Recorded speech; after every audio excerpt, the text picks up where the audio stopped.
I descended at midnight when the new moon left the sky utterly black and the ocean's surface reflected nothing but the distant cold stars. My equipment was better this time. I had purchased everything the diving supply companies could provide: stronger lights, longer air supply, waterproof cameras. I told myself I was being scientific, methodical. But the truth was simpler and more terrible. I was being called, and I could not resist the call. The water felt different this time, thicker somehow, as if the ocean itself had changed in the days since my first dive. The ruins appeared in my lights exactly where I remembered them, but now I noticed details I had missed before. The stones were not simply carved, they were grown, shaped by something that understood matter in ways we do not. The symbols covering them pulsed faintly with a luminescence that had nothing to do with my lights. I entered the passage without hesitation. Fear had been replaced by something worse: anticipation. I needed to see that chamber again. I needed to understand. The descent felt shorter this time, as if the tunnel had contracted, bringing the chamber closer to the surface. Or perhaps I was simply more eager. When I emerged into that impossible space, I found it exactly as before. The city that hurt to perceive. The black stone statue with its terrible watching eyes. But this time, I noticed something new. Behind the statue, partially hidden in the alien architecture, was a doorway, or something like a doorway, an opening that seemed to exist at multiple angles simultaneously. Through my diving mask, looking at it made my eyes water and my head pound. I approached slowly. My hands were shaking, though whether from fear or excitement, I could not say. As I drew closer to the opening, I saw that the walls beyond were not stone. They were lined with something else. Metal, perhaps, but metal that had no place in any civilization I knew of. It was covered in a patina that might have been rust or might have been something alive. And there were alcoves, dozens of them, carved into the walls at regular intervals. In each alcove rested something that made my breath catch in my throat. Bodies, or what remained of bodies, preserved perfectly by the cold water and the absence of decay organisms at this depth. They wore the clothes of different eras: rough homespun from centuries past, a Victorian-era suit, a naval uniform that might have been from the First World War. All of them had been human once. All of them had died with the same expression Edmund had worn, that rictus of absolute terror frozen on their faces for eternity. But it was what they held that truly horrified me. Each corpse clutched a journal, waterproof containers made of materials I did not recognize, but clearly designed to preserve whatever was written within. I understood then. This was not Edmund's discovery. This place had been found and refound throughout human history, and every keeper of the lighthouse, every person who stumbled upon this threshold between our world and whatever lay beyond, had felt compelled to document their experience. We were a record, a chronicle written by the doomed for those who would inevitably follow. My hands moved of their own accord. I reached for the nearest journal, the Victorian gentleman, his beard still perfectly preserved, his dead eyes still wide with horror. The container opened easily, as if it had been waiting for me. Inside was a leather book, dry despite its underwater tomb. I read by the light of my lamp, suspended in that dark water, surrounded by the dead. His name had been Dr. Malcolm Pembroke. He had inherited the lighthouse in 1847. He wrote of the same sounds, the same dreams, the same inexorable pull toward the ruins. He had been a man of science, rational and skeptical, until he saw what lay beneath the waves. His entries detailed experiments he had conducted, measurements he had taken. He had tried to understand the geometry of the underwater city, to apply mathematics to its impossible architecture. It had broken him. The final entries devolved into ravings about angles that should not exist, about dimensions folded in upon themselves like paper, about spaces that were simultaneously large and small, near and far. He wrote that he could hear them now, even when he was on the surface. The voices from below, speaking in harmonics that human ears were never meant to perceive. His last entry was brief. I understand the purpose now. We are not keepers. We are witnesses. They need us to remember. When they rise again, there must be those who can testify that the world was warned. I go now to join the others. Perhaps in death, I will finally find silence. I replace the journal carefully and move to the next alcove. A young man, perhaps in his 20s, wearing clothes from the 1890s. His journal spoke of the same progression: curiosity, obsession, horror, and finally, acceptance. He had tried to alert the authorities, to warn the government about what slept beneath the sea. They had dismissed him as mad. One by one, I examined the alcoves. There were 12 in all. 12 keepers spanning what must have been centuries. Some had lasted years before making their final descent. Others, like the man in the naval uniform, had come here within weeks of inheriting the lighthouse. But all of them had ended in this place, drawn by the same irresistible call. And all of them had written of the same thing in their final entries: the stars, the alignment, the waiting. I found Edmund's alcove at the end.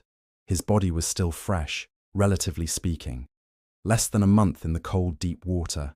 His journal was already in place, waiting to be read by the next keeper. By me.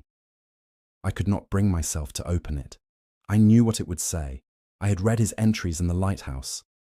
I knew his progression into madness mirrored all the others, but seeing him here, his face frozen in that expression of terrible understanding, made everything real in a way it had not been before. I was next. This would be my alcove. My body would join these others, a warning that no one would heed, because no one who could heed it would ever come here willingly. That is when I noticed the 13th alcove. It was empty, waiting. A sound echoed through the water. Not a physical sound, but something that vibrated through my bones, through the fluid in my inner ear, through my very thoughts. It came from deeper in the complex, from beyond the alcoves, from chambers I had not yet explored. They were calling. The same call that had drawn all the others to their doom. But this time, it was stronger, more urgent. The stars, I realized with a clarity that felt like ice in my veins, were closer to their proper alignment than they had been in centuries, perhaps millennia. I should have fled. I should have surfaced and never returned. But I was a keeper now. The knowledge had marked me just as surely as it had marked all the others. I could feel it changing me, rewiring my thoughts, making me see the world differently. The mundane concerns of human life, survival, comfort, happiness, they were fading, becoming transparent. What mattered now was the truth, the terrible, magnificent truth about our place in the cosmos. I swam deeper into the complex. The passages beyond the alcoves twisted in ways that should have been impossible. They seemed to fold back on themselves while simultaneously extending forward. Distance became meaningless. I swam for what felt like hours, but my equipment told me only minutes had passed, or perhaps days. Time was wrong here, just as space was wrong. I found another chamber. This one was different. The walls were covered not with inscriptions, but with what I can only describe as windows. But they did not show the ocean outside. They showed other places, other times. Through one, I saw the earth as it had been eons ago, when the continents were arranged differently and strange creatures that resembled nothing from our fossil record ruled the surface. Through another, I saw a city, not the underwater city, but one that existed in the light, towers of impossible height reaching toward alien stars. And through a third, I saw the future, or a future. The Earth's surface was changed, the continents rearranged once more. And in the oceans, in the deep places, massive forms moved, things so large that they dwarfed mountains, things that had been sleeping but were asleep no longer. I tore my gaze away from the windows. They were too much. My mind felt like it was stretching, like consciousness itself was being pulled in directions it was never meant to go. In the center of this chamber stood another statue, Smaller than the first, but no less terrible. This one was different, more detailed, more refined. And around its base were scattered objects.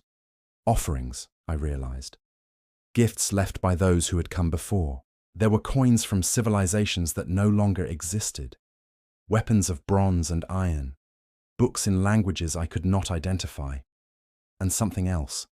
Something that looked almost like a machine, but built according to principles of engineering that made my engineering degree feel like a child's toy. I approached the statue slowly. Up close, I could see that it was not carved from stone after all.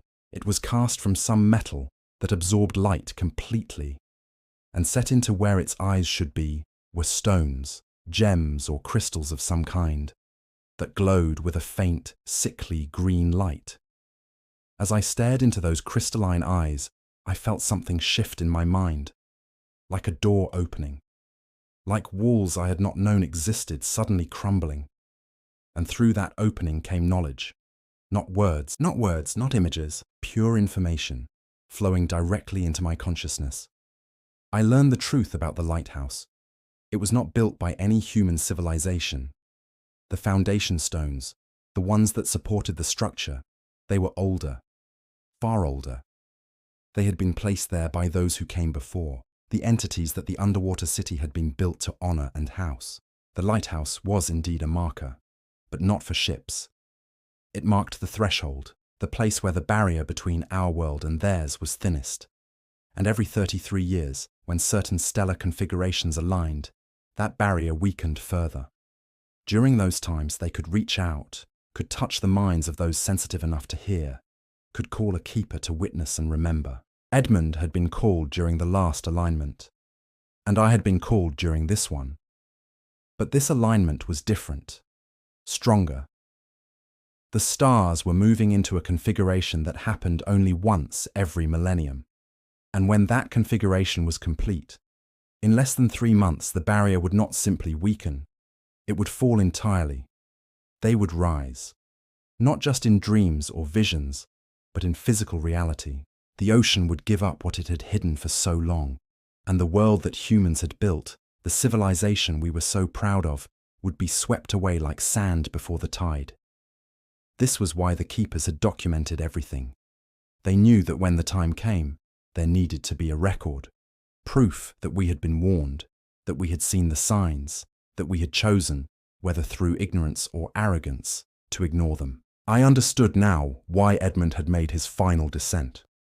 It was not suicide. It was acceptance. He had seen what was coming and had chosen to bear witness from here, from the threshold, rather than wait for it to arrive on the surface. My air supply gauge showed 30 minutes remaining. I should have started back, but I found myself swimming deeper still, following passages that led down, always down, toward the heart of the complex, toward where they waited in their ancient sleep. I came to a final chamber, and here I saw them, not clearly. The human eye is not equipped to perceive such beings in their totality, but I saw enough. Massive forms, curled in upon themselves, resting in spaces that somehow contained their impossible geometries. They were not dead. They were not quite alive in any sense we would recognize.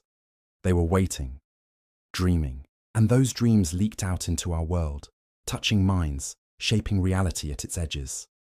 One of them stirred as I watched. Just a slight movement, a subtle shifting of angles that should not exist, but it was enough. A wave of pressure passed through the water, through my body, through my mind. I felt something break inside my skull, not physically, but mentally. A barrier that had kept me sane, kept me human, suddenly gave way, and I knew everything. Everything they knew.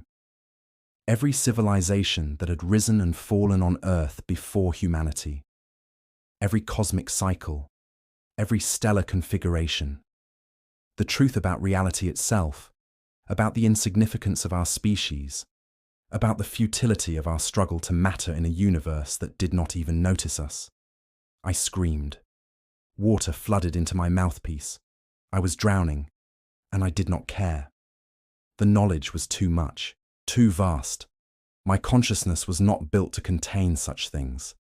But I did not die. My training took over. I cleared my mouthpiece, controlled my breathing. My body insisted on survival even as my mind wanted to surrender to the void. I swam back. Through the chambers, through the passages, through the tunnel. I reached the surface and the waiting boat. The fisherman took one look at my face and went pale. He did not ask questions. He simply took me back to shore and fled as soon as I disembarked. I'm in the lighthouse now, writing this. 3 days have passed since my second descent, or perhaps 3 hours, or 3 weeks. Time feels wrong. Everything feels wrong. I can hear them clearly now, even here above the water. They are not speaking to me in words, but in pure meaning. They show me what is coming. The oceans will boil. The land will crack. And from the depths will emerge forms that will remake the world according to their will. I tried to call the authorities. I tried to warn people, but the words would not come. Or when they did, they sounded like madness even to my own ears. How do you explain the inexplicable? How do you describe the indescribable? Edmund's journal is open on the desk before me. I finally read his last entry.